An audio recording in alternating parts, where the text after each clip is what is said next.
Hey everybody, I'm Marlon with Chronic Pain Warriors United. Hope y'all are all doing really well. Welcome to the channel. It's a beautiful Thursday. I'm filming this on Thursday afternoon. It'll probably be released Thursday night or Friday morning. So, the issue for today, pain relief has become political. Now, I've talked a lot in the past. Many of my videos that have come out have been about educating the public on the difficulty that those living with chronic illness and pain face every day, the difficulty of accessing effective pain management, and really just educating both the public in general and showing other people like us that there are other people like us out there and that there's people that care about them and are fighting these issues, right? But I haven't really gotten into the meat of it yet, the politics of it yet. And the reality of it is pain relief and pain management has become a political issue. And if we want patient-centered pain management reform, we are going to have to fight a political fight.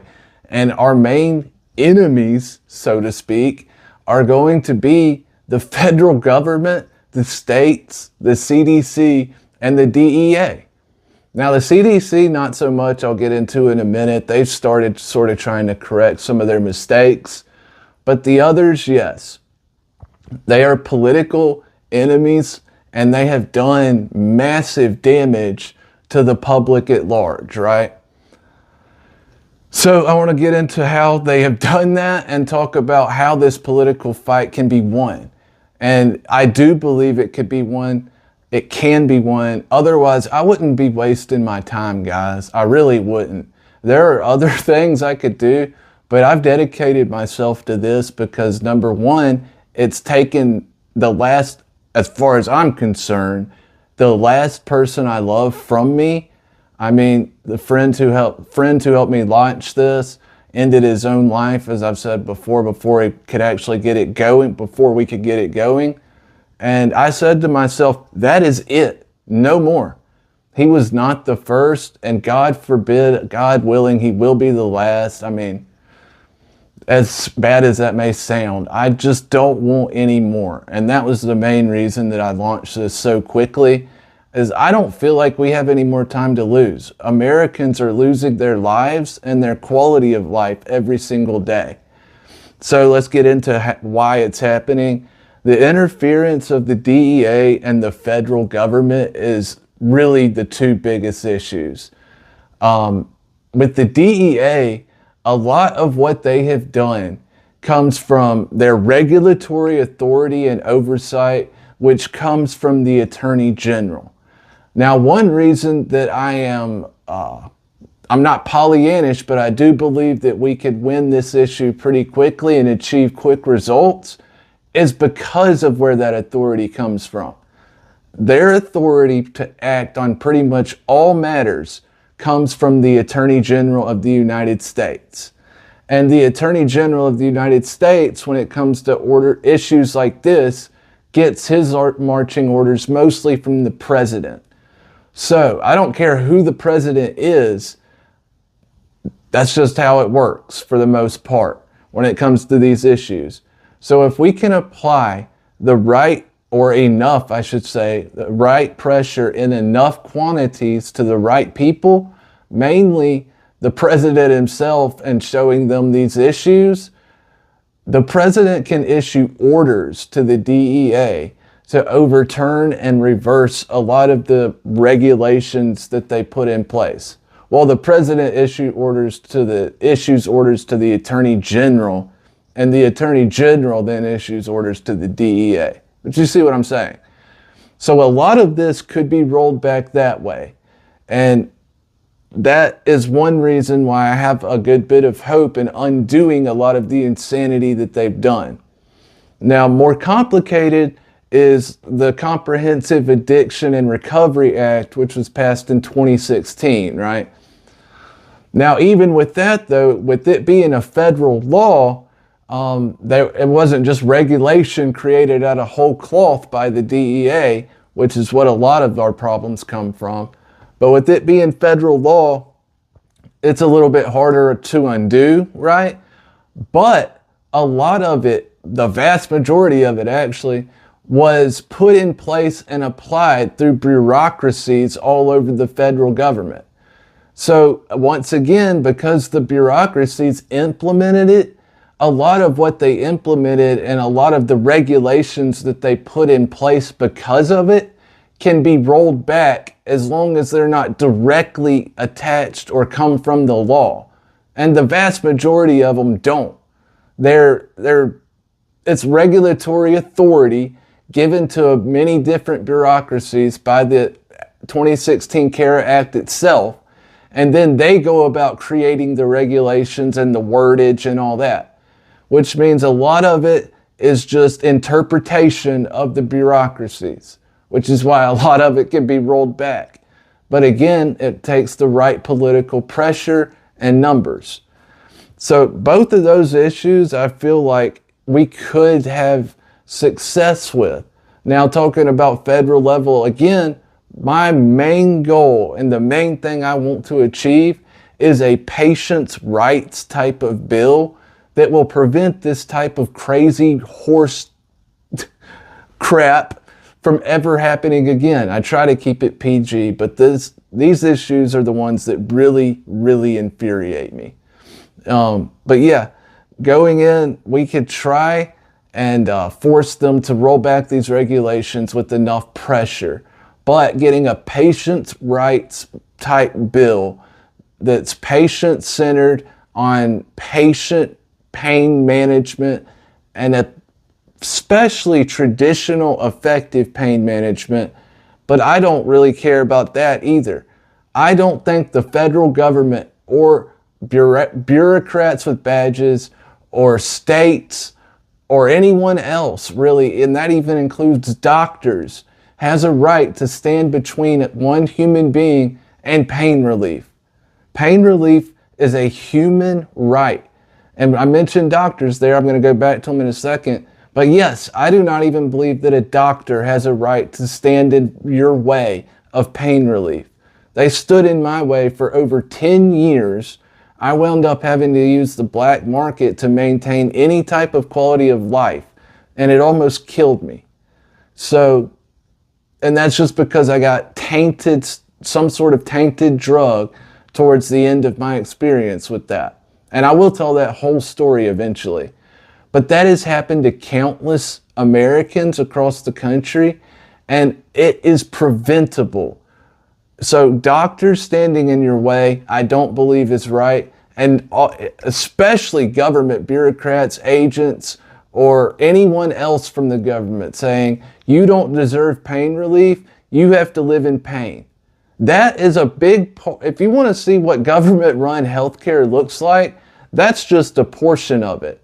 You'll have bureaucrats, in this case, bureaucrats with badges, standing next to your doctor saying, what's that prescription for? No, I don't agree with that. Go.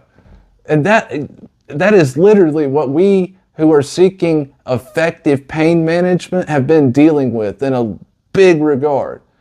So some sort of patient's rights bill that establishes pain relief as a human right that cannot be abridged is my main goal. But mostly it's to just end a lot of the crazy bullshit that they have put in place since 2016. So you have the DEA, you have CARA, and then you have the 2016 CDC guidelines. Now they have no force of law. They have no regulatory authority or anything like that. That's why they're called guidelines. But, and this is the next issue, states came behind them and created laws based on what those guidelines said. And with the federal patients' rights bill, a lot of those regulations would be superseded and they wouldn't matter.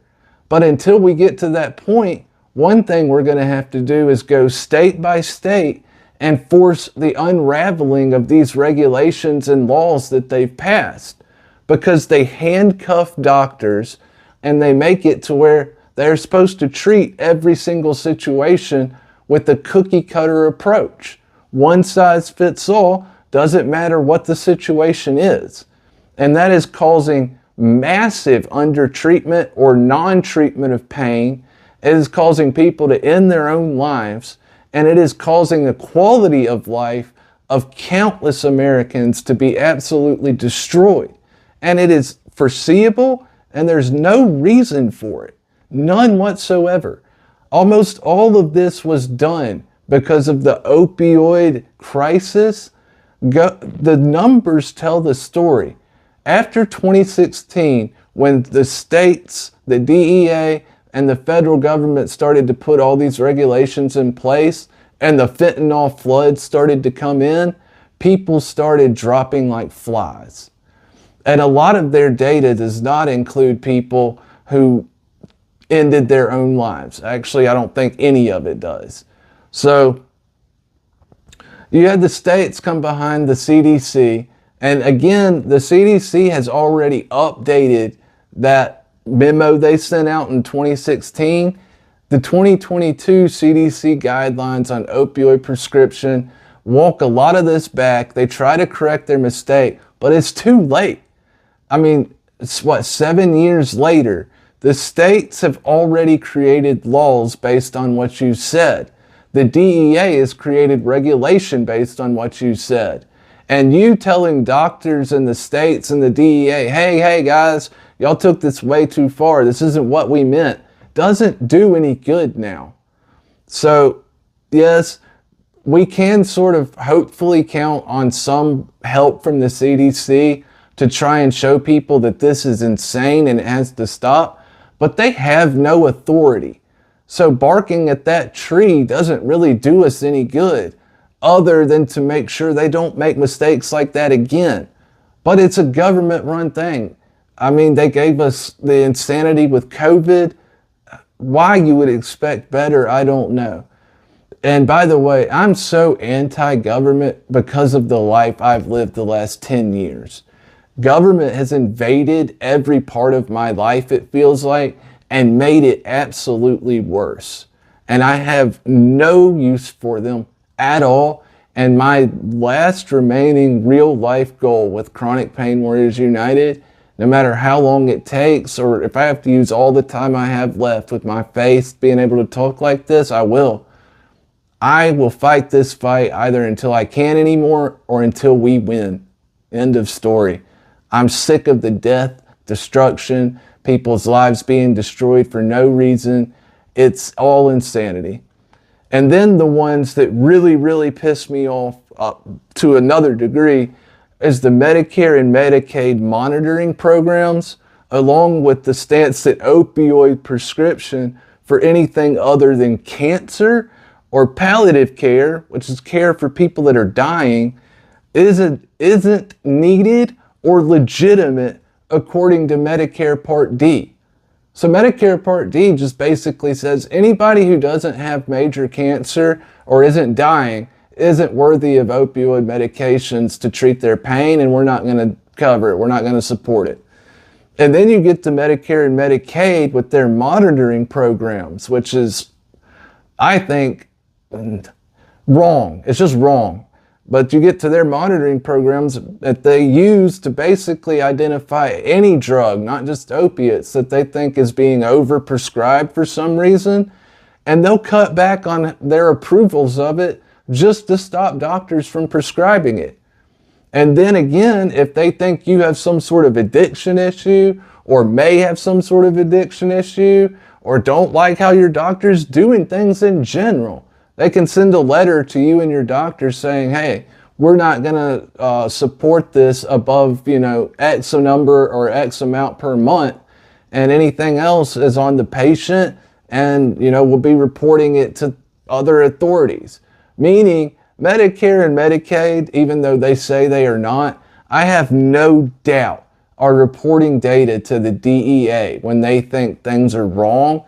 And the DEA's actions against doctors and patients for the last, it's really since 2016, since the true insanity started. But this goes all the way back to actually 1915 with the Harrison Narcotics Tax Act. That's the first time government agents invaded our health care. Then it was Treasury agents standing over doctors saying, no, that patient isn't worthy of pain relief. And yes, that patient is. Which is a nightmare, guys. That is 1984 hellhole insanity to me. But that's what they were doing in 1915. They barged into our healthcare by calling the act a tax. And prior to that, the federal government was not considered to even have the authority to regulate drug usage at all in America. They couldn't tell anyone you can't use that or you can't do that. And then they came along and they were like, well, we're just going to tax all these medications and that gives us a regulatory in. And that's what the Treasury agents did. They are doing the same thing in 1915 to a major extent that the DEA is doing today. The DEA is just doing it on a much bigger scale. They've caused problems for millions of Americans. There's 17.5 million of us suffering from high-impact chronic pain. They caused the fentanyl flood, which has killed countless Americans and people all over the world. And it is endless. Every single action that either the federal government or state governments have taken since 2016 to reverse the effects of the opioid crisis have made it worse. If they did nothing at all, nothing, a lot fewer people would be dead today than are right now. Over 500,000 dead and counting since 2016, the vast majority of them from synthetic opiates, meaning fentanyl or things like it, and the insanity continues. They keep ramping things up. They keep ordering the pharmaceutical industry to cut opioid pain medication production, even though it caused massive shortages during COVID. They do not care about us or our lives at all, and we are going to have to drag them away from our health care, kicking and screaming most likely. But I swear to God, it is my mission, and I will see it done, or I'll go mute in the process. So anyways, that's really four of the biggest ways that the system has become political. But even more than that, and I'm wrapping up here in just a second, even more than that, you have politicians from all the way at the bottom, all the way up through the legislative, whatever you can think of, from state to, from state to federal, all the way up. And you have even President Trump ran on some of these things. He's made a lot of promises to people about the opioid crisis. I don't think that he really understands Biden. God knows what he understands, if anything, really, anymore. And that's not a jab at Democrats either. The dude's just obviously dementiated. And then Mitch McConnell on the Republican side is another example. Anyways, Donald Trump has run on these issues and been extremely anti-opiate, but he's not an idiot no matter what people say. And if we can come together with the right voice and enough of us and put the pressure on and tell our story, I believe that we can get people to listen and affect change. Maybe it takes all the way to actually putting people in office ourselves, but I don't think so. That is long-term probably. But right now, if we could just get enough of us together, of the 17.5 million of us, and make our voices loud enough and show the rest of the country what's actually being done by the DEA and other federal agencies in their name, remember all of that. That all the actions that the federal government takes on these issues is with the consent of the governed. And it is not consent, ladies and gentlemen. Just like doctors cutting our medications non-consensually, we have not consented to this. And we are culpable in a lot of ways for these actions because we haven't fought back. And the congressmen and senators, etc., have not picked up these issues because they've taken the other side. And a lot of the advocacy groups don't want to take up the issue because they don't want to defend opiates. but I will. We will, because it's right. And because the medical and scientific and moral arguments are all on our side, and we will win. So anyways, I'm going to bloviate too long and get off on my tangent. So this is how it's become, these are many of the ways it's become political, and reversing these things will be a political fight. And I'm here for it. I'm in for it. And I hope you will all join us. We have more than enough numbers out there. If we can just get enough of us together, we can be heard. We can force ourselves to be heard. And that is why I'm here, and that is the hill that I'm planting our flag on, and that is the hill I will fight and die on politically. So, here we are at the end. Like I always say, you and your stories are special. Please tell us how these issues have affected you and your life. They are going to make a big difference in the fight that we have to fight. They are an amazing tool for us, showing people that this isn't some abstract thing. This is happening to their moms, their dads, their brothers, their sisters, their neighbors, their compatriots all over America. It's not abstract.